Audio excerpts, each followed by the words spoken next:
Friends, welcome back to my YouTube channel study career point. I hope you all are doing well. Start करते हैं देखिए हमारे आज के CDP के प्रैक्टिस सेशन से। तो देखिए ये एग्जाम से पहले आपके कुछ मैंने इंपॉर्टेंट क्वेश्चंस लिए हैं जो आपके प्रीवियस ईयर के क्वेश्चन पेपर से रिलेटेड हैं।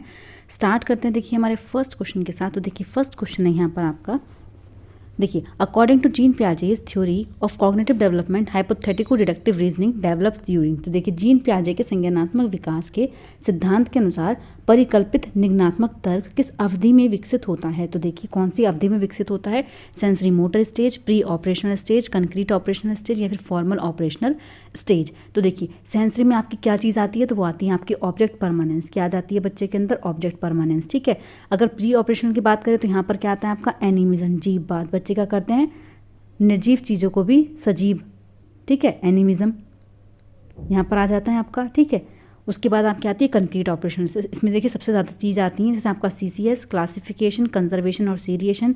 उसके बाद आपका क्या आता है, बच्चा लॉजिक करना स्टार्ट कर देता है। ठीक है, क्या करता है बच्चा, लॉजिक करना स्टार्ट कर देता है।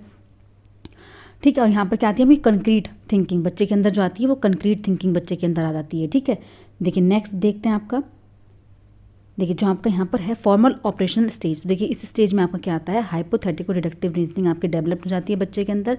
और सेकंड चीज़ आपकी क्या आती है यहाँ पर, एब्स्ट्रैक्ट थिंकिंग बच्चे के अंदर डेवलप हो जाती है। क्या हो जाती है आपकी, एब्स्ट्रैक्ट थिंकिंग। ठीक है, तो यहाँ पर आपका जो राइट आंसर है वो हो जाएगा आपका ऑप्शन नंबर 4। देखिए ऑप्शन नंबर 4 जो है वो यहाँ पर आपका बिल्कुल सही है। चलते हैं देखिए नेक्स्ट पर। देखिए नेक्स्ट दिया हुआ है, किस चीज़ के अनुसार बच्चों के चिंतन के बारे में सामाजिक प्रक्रियाओं और सामाजिक संदर्भ के प्रभाव को समझना आवश्यक है। तो देखिए वो कौन है, लॉरेंस कोलबर्ग, जीन पियाजे, लेव वाइगोत्स्की या फिर अल्बर्ट बंडूरा। तो देखिए कौन सा पॉइंट है जो यहाँ पर आपका सही है, तो वो है आपका ऑप्शन नंबर 3 लेव वाइगोत्स्की। देखिए जो लेव वाइगोत्स्की है वो एक तो लैंग्वेज पर ज़्यादा फोकस करते हैं, किस पर, लैंग्वेज पर। ठीक है, सेकेंड आपका, फर्स्ट आपका लैंग्वेज है, सेकेंड आपका सोशल इंटरेक्शन। ठीक है, क्या हो जाता है आपका सोशल इंटरेक्शन। और थर्ड आपका क्या होता है यहाँ पर, कल्चरल टूल। क्या हो जाते हैं आपके, कल्चरल टूल। ठीक है, तो देखिए चलते हैं देखिए नेक्स्ट पर। देखिए पियाजे के संज्ञानात्मक विकास के सिद्धांत से निहितार्थ निकालते हुए एक ग्रेड 6 to 8 के शिक्षक को अपनी कक्षा में क्या करना चाहिए। तो देखिए तार्किक बहस के प्रयोग को हतोत्साहित। देखिए मैंने आपको आज की क्लास ली थी तो मैंने आपको बताया जहाँ पर भी डिस्करेज हो वहाँ आपका नेगेटिव वर्ड होता है, तो ये तो आपका कट जाएगा। ऐसी समस्याएं प्रस्तुत करनी चाहिए जिससे तर्क आधारित समाधान की आवश्यकता होती है। एक अवधारणा को पढ़ाने के लिए केवल मूर्त सामग्रियों का प्रयोग करना चाहिए। तो देखिए यहाँ पर केवल, तो केवल भी आपका क्या है यहाँ पर नेगेटिव वर्ड है, तो देखिए थर्ड ऑप्शन भी आपका यहाँ पर कट जाएगा। केवल निर्धारित, देखिए यहाँ पर भी केवल है, नेगेटिव वर्ड है, ये भी यहाँ आपका कट जाएगा। ऑप्शन नंबर 2 जो है वो यहाँ पर आपका बिल्कुल सही है। ऐसी समस्याएं प्रस्तुत करनी चाहिए जिससे तर्क आधारित समाधान की आवश्यकता होती है। तो देखिए यहाँ पर तीनों वर्ड्स आपको नेगेटिव मिले हैं, तो देखिए तीनों आपने यहाँ पर निकाल दी हैं। लेकिन यहाँ पर ऑप्शन में क्या पूछा था आपसे, पॉजिटिव चीज़ें पूछी थी, तो पॉजिटिव आपका कौन सा, ऑप्शन नंबर 2। चलते हैं देखिए नेक्स्ट पर। हॉवर्ड गार्डनर के बहुबुद्धि सिद्धांत के अनुसार तार्किक गतीय बुद्धि वाले एक व्यक्ति की क्या विशेषताएं हो सकती हैं। देखिए जिनके अंदर क्या होती हैं आपकी, लॉजिक और मैथमेटिकल इंटेलिजेंस होती है। तो देखिए ध्वनि, ताल तथा शब्दों के अर्थ के प्रति संवेदनशीलता।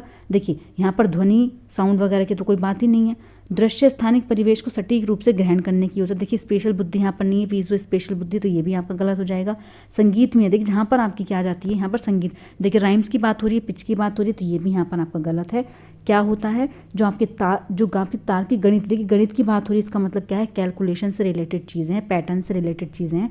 तो देखिए पैटर्न को खोजने की और तर्क की लंबी श्रृंखला को हल करने की क्षमता और संवेदनशीलता। देखिए यहाँ पर ऑप्शन नंबर 4 जो है वो आपका बिल्कुल सही है। चलते हैं देखिए नेक्स्ट पर। देखिए नेक्स्ट है, संज्ञान और संवेग के बीच किस प्रकार का संबंध होता है। तो देखिए जो आपके कॉग्निशन और इमोशंस होते हैं उनके अंदर, उनके बीच में कौन सी रिलेशनशिप पाई जाती है। तो देखिए एक दूसरे से स्वतंत्र होते हैं, देखिए स्वतंत्र तो नहीं होते, इंडिपेंडेंट नहीं होते, को रिलेटेड होते हैं, इंटर रिलेटेड होते हैं। ठीक है, तो ये तो आपका गलत हो जाएगा। एक दिशीय संवेग संज्ञान को प्रभावित करते हैं, बिल्कुल गलत है। एक दिशीय संज्ञान संवेग को प्रभावित करता है, तो देखिए ये भी आपका गलत है। द्विदिशीय, दोनों के बीच एक गतिशील पारस्परिक क्रिया होती है। मैंने आपको बोला ना क्या होता है, इनके बीच में इंटर रिलेशन पाया जाता है, तो यहाँ पर ऑप्शन नंबर 4 जो है वो आपका बिल्कुल सही है। चलते हैं देखिए नेक्स्ट पर। नेक्स्ट क्वेश्चन, निम्न में से कौन से कारक अधिगम को प्रभावित करते हैं। देखिए कौन से कारक हैं जो प्रभावित करते हैं, विद्यार्थी की अभिरुचि, विद्यार्थी का सांवेगिक स्वास्थ्य, शिक्षा शास्त्रीय रणनीतियाँ, विद्यार्थी का सामाजिक व सांस्कृतिक संदर्भ। तो देखिए यहाँ पर कौन सा पॉइंट है जो आपका सही हो जाएगा। तो देखिए यहाँ पर जो आपका ऑप्शन है वो कौन सा, तो यहाँ पर चारों ही आपके क्या हैं, प्रभावित करने वाले कारक हैं। ऑप्शन नंबर 4 जो है वो यहाँ पर आपका बिल्कुल सही है। चलते हैं देखिए नेक्स्ट पर। देखिए नेक्स्ट क्वेश्चन है आपका, बाल्यावस्था की अवधारणा से क्या अभिप्राय है? देखिए, द कंसेप्ट ऑफ चाइल्डहुड। तो देखिए यहाँ पर क्या चीज़ सही हो जाएगी? यह विभिन्न सांस्कृतिक संदर्भों में सार्वभौम रूप से समान है। देखिए, समकालीन सामाजिक संरचनावादी मनोवैज्ञानिकों के अनुसार यह एक सामाजिक संरचना है। यह है कि बच्चे दृष्ट रूप से पैदा होते हैं और उसे सभ्य बनाना होता है।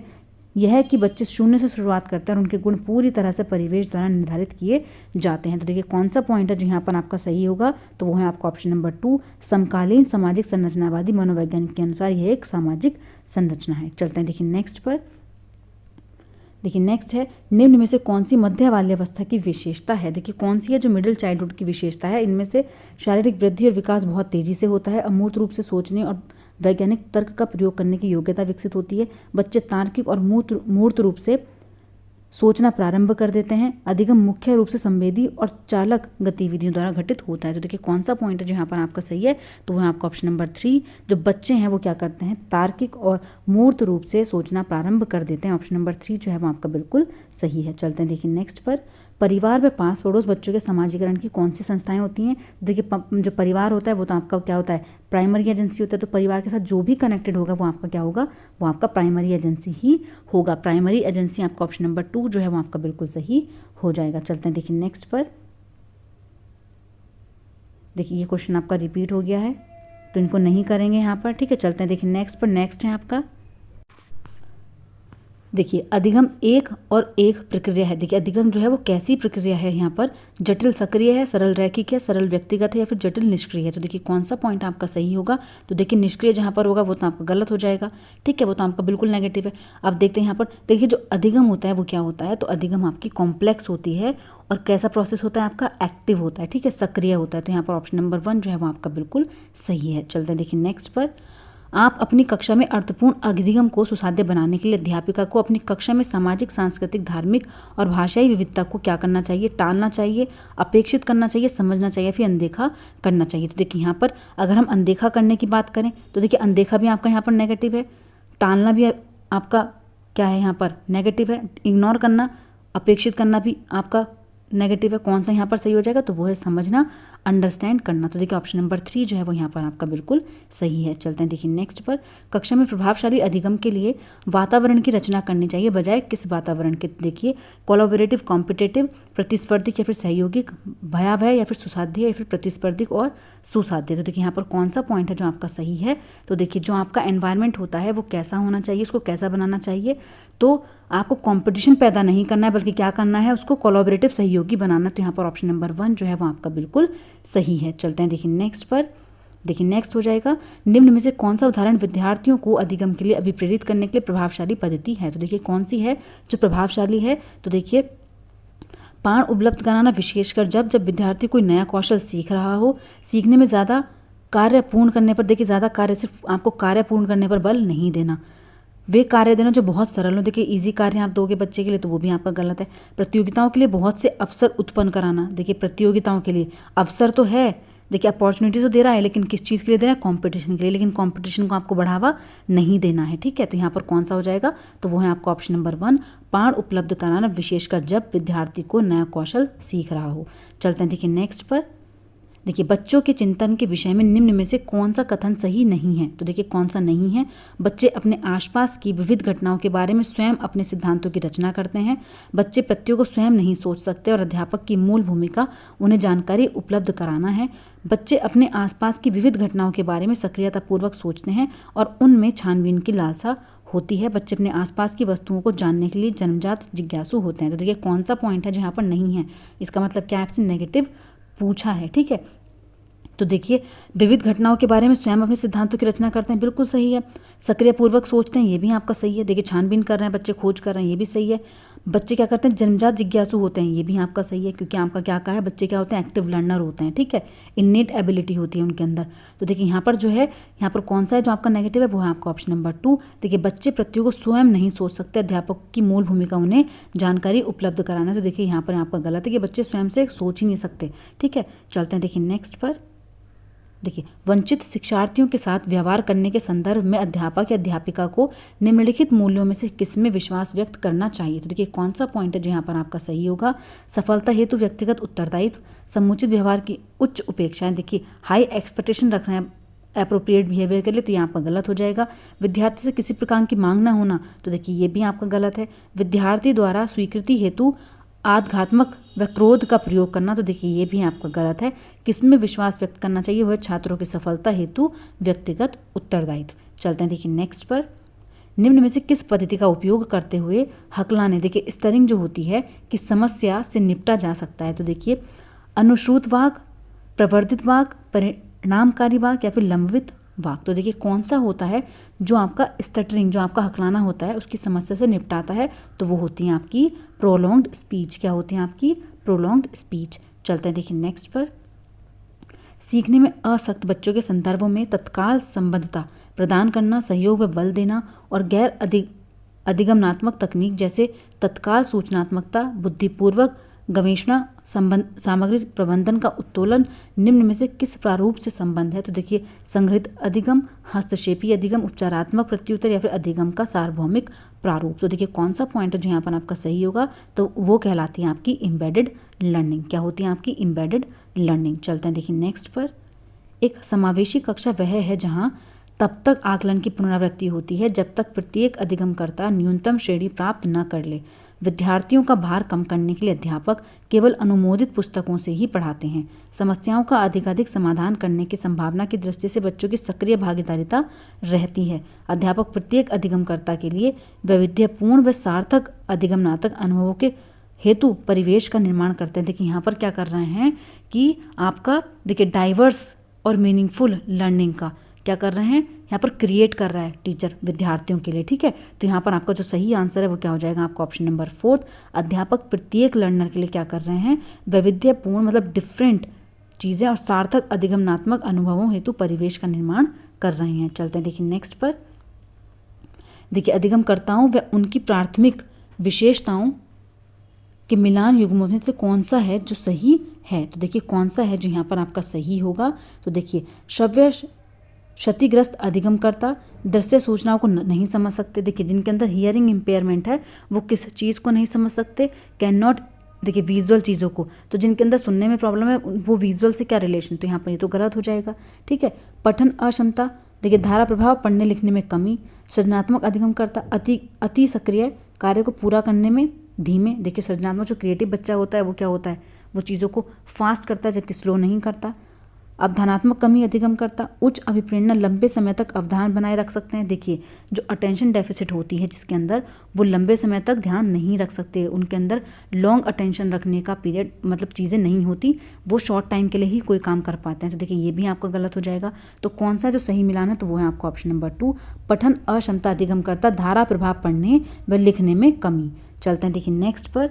देखिए नेक्स्ट क्वेश्चन है यहाँ पर, निम्नलिखित में से कौन सा अधिगम के सार्थक सरलीकरण के रूप में परिणित नहीं है। तो देखिए पहले से विद्वान ज्ञान से नए ज्ञान को जोड़ना, दोहराने व स्मरण करने को बढ़ावा देना। देखिए यहाँ पर आपको नेगेटिव देखना है तो नेगेटिव आपको यहाँ पर मिल गया, क्या है, रिपीटेशन और रिकॉल को बढ़ावा देना। तो देखिए ये आपका यहाँ पर क्या है, गलत है, आपको रटाफिकेशन को बढ़ावा नहीं देना है। चलते हैं देखिए नेक्स्ट पर।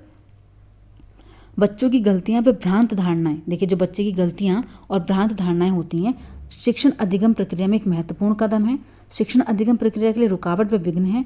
शिक्षण अधिगम प्रक्रिया में अनदेखी करनी चाहिए। फिर सूचित करती हैं कि बच्चों की क्षमताएं वयस्कों की तुलना में बहुत निम्न स्तर की होती हैं। तो देखिए जो गलतियां होती हैं, जो आपकी भ्रांत धारणाएं होती हैं वो क्या होती हैं, वो बच्चे की लर्निंग में महत्वपूर्ण कदम होती हैं। ठीक है, तो यहाँ पर ऑप्शन नंबर 1 जो है वो आपका बिल्कुल सही है। चलते हैं देखिए नेक्स्ट पर।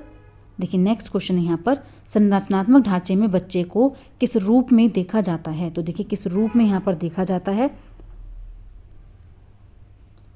तो देखिए संरचनात्मक ढांचे में बच्चे को किस रूप में देखा जाता है, तो देखते हैं यहाँ पर, लघु वयस्क के रूप में जो सभी पक्षों जैसे आकार, संज्ञान, संवेग में वयस्क की तुलना में कम है। कोरी पट्टियाँ या खाली स्लेट जिसके जीवन के अनुभव के द्वारा पूर्ण रूप से आकार दिया जाता है। एक निष्क्रिय प्राणी जिसे अनुबंध के द्वारा किसी भी रूप में आकार दिया जा सकता है, या फिर एक समस्या समाधान करने वाला तथा वैज्ञानिक अन्वेषक के रूप में। तो देखिए जो संरचनात्मक बच्चा होता है उसको किस रूप में देखा जाता है, तो वो देखा जाता है आपका एक समस्या समाधान करने वाला या फिर वैज्ञानिक अन्वेषण के रूप में, खोजकर्ता के रूप में। तो देखिए यहाँ पर आपका ऑप्शन नंबर 4 जो है वो आपका बिल्कुल सही है। चलते हैं देखिए नेक्स्ट पर। अपनी कक्षा में सहयोगात्मक अधिगम का प्रयोग करते समय एक शिक्षक की भूमिका किस प्रकार की होती है? तो देखिए किस प्रकार की होती है। एक मूक दर्शक होना और बच्चे जो करना चाहते हैं उन्हें करने देना, कक्षा को छोड़ देना और बच्चों को स्वयं करने देना, सहयोगात्मक होना और प्रत्येक समूह की निगरानी करना, उस समूह का सहयोग करना जिसमें होनहार और प्रतिभाशाली बच्चे हैं। तो देखिए ये भी आपका बायस्ड है। कक्षा को छोड़ देना ये कोई ऑप्शन नहीं है, ठीक है। मूक दर्शन और जो बच्चों को करना है वो खुद करें, तो ये भी आपका गलत हो जाएगा। सहयोगात्मक होना, प्रत्येक समूह की निगरानी करना आपका यहाँ पर बिल्कुल सही है। चलते हैं देखिए नेक्स्ट पर। देखिए हॉवर्ड गार्डनर के बहुबुद्धि सिद्धांत के अनुसार निम्नलिखित विशेषताओं से युक्त एक व्यक्ति की बुद्धि को किस प्रकार से वर्गीकृत किया जा सकता है? देखिए विशेषताएं आपकी हैं दूसरों की मनोदशा, स्वभाव, प्रेरणा तथा अभिप्राय को उचित तरीके से पता लगाने व प्रतिक्रिया करने की योग्यता। देखिए जब दूसरों की मनोदशा को क्या करना है, पता लगाना, तो वो क्या कहलाता है? जब दूसरों की बात कर रहे हैं तो वो होती हैं आपकी इंटरपर्सनल, जिसको हम बोलते हैं अंतः व्यक्तिक, ठीक है, इंटरपर्सनल। और जब खुद की मनोदशा की बात आती है तो तब क्या हो जाता है आपका अंतरावैयक्तिक, इंट्रापर्सनल। चलते हैं देखिए नेक्स्ट पर। देखिए नेक्स्ट है बच्चों के मूल्यांकन के लिए निम्न में से कौन से कारण होने चाहिए? तो देखिए कौन से कारण है जो यहाँ पर होने चाहिए। बच्चों को गैर उपलब्धि वाले, निम्न उपलब्धि वाले, औसत और उच्च उपलब्धि वाले के रूप में अलग अलग करना और नाम देना। देखिए अलग अलग करना और नाम देना, आप नामीकरण यहाँ पर नहीं करेंगे, बच्चे की लेबलिंग नहीं करेंगे, तो देखिए ऑप्शन नंबर 1 तो आपका बिल्कुल गलत है, ठीक है। आपको पृथक नहीं बनाना है। कक्षा में शिक्षण अधिगम प्रक्रियाओं में सुधार करना, बिल्कुल सही है। समय के साथ बच्चों में होने वाले अधिगम परिवर्तन और प्रगति के बारे में पता लगाना, ये भी आपका बिल्कुल सही है। बच्चे की क्षमताओं, संभावनाओं, सशक्त पक्षों और चुनौतीपूर्ण पक्षों के बारे में माता पिता के साथ चर्चा करना, ये भी आपका बिल्कुल सही है। तो देखिए कौन सा पॉइंट सही हो जाएगा? ऑप्शन नंबर 3 जो है वो यहाँ पर आपका बिल्कुल सही है। जो आपका ऑप्शन नंबर 3 है, फर्स्ट को छोड़कर आपके तीनों ही ऑप्शन क्या है यहाँ पर बिल्कुल सही है, ठीक है। तो देखिए आज का सेशन जो है वो आपका यहीं पर कंप्लीट होता है, ठीक है। अगर आपको मेरी क्लास अच्छी लगी हो तो प्लीज़ मेरे चैनल को लाइक करें, सब्सक्राइब करें और शेयर करें। ऐसी ही और वीडियोज़ के लिए मेरे चैनल पर बने रहिए। Thank you.